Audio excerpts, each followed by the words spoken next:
بسم اللہ الرحمن الرحیم۔ اللہ دے کے بھی آزماتا ہے اور لے کے بھی۔ گناہ میں لذت ضرور ہے مگر سکون نہیں۔ بات الفاظ کی نہیں لہجے کی ہوتی ہے۔ کسی کے بارے میں برا مت سوچو، ہو سکتا ہے وہ اللہ کی نظر میں تم سے بہتر ہو۔ آدمی بیماری کے ڈر سے کھانا تو چھوڑ دیتا ہے مگر آخرت کے ڈر سے گناہ نہیں چھوڑتا۔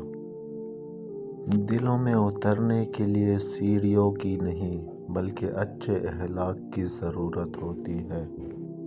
پریشانی خاموش رہنے سے کم، صبر کرنے سے ختم اور شکر کرنے سے خوشی میں بدل جاتی ہے۔ حاجت مند غربا کا تمہارے پاس آنا خدائے پاک کا انعام ہے۔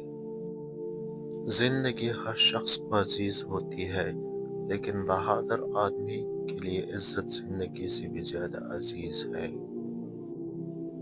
اچھا سوچئے اور اچھا بولیے، کیونکہ بدگمانی اور بدزبانی دو ایسے عیب ہیں جو انسان کے ہر کمال کو زوال میں بدل دیتے ہیں۔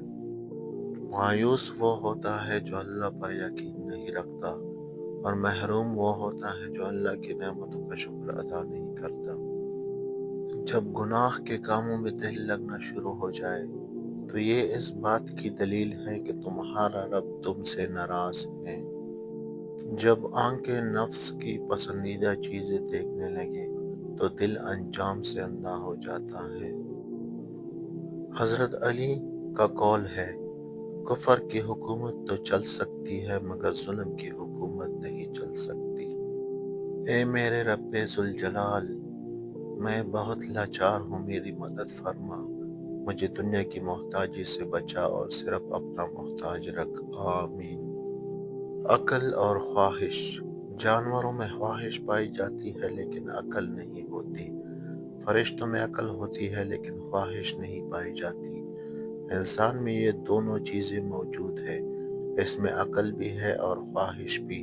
اگر انسان خواہش سے عقل کو دبا لیتا ہے تو جانوروں کے سب میں شامل ہو جاتا ہے، اور اگر عقل سے خواہش کو دبا لیتا ہے تو اس کا شمار فرشتوں کی سب میں کیا جائے گا۔ اختلافات پر صبر کرنا اور دوسروں کو برداشت کرنا ہی اخلاق ہے۔ یا اللہ ہمیں اعلیٰ علم اور اعلیٰ اخلاق عطا فرما دے، آمین۔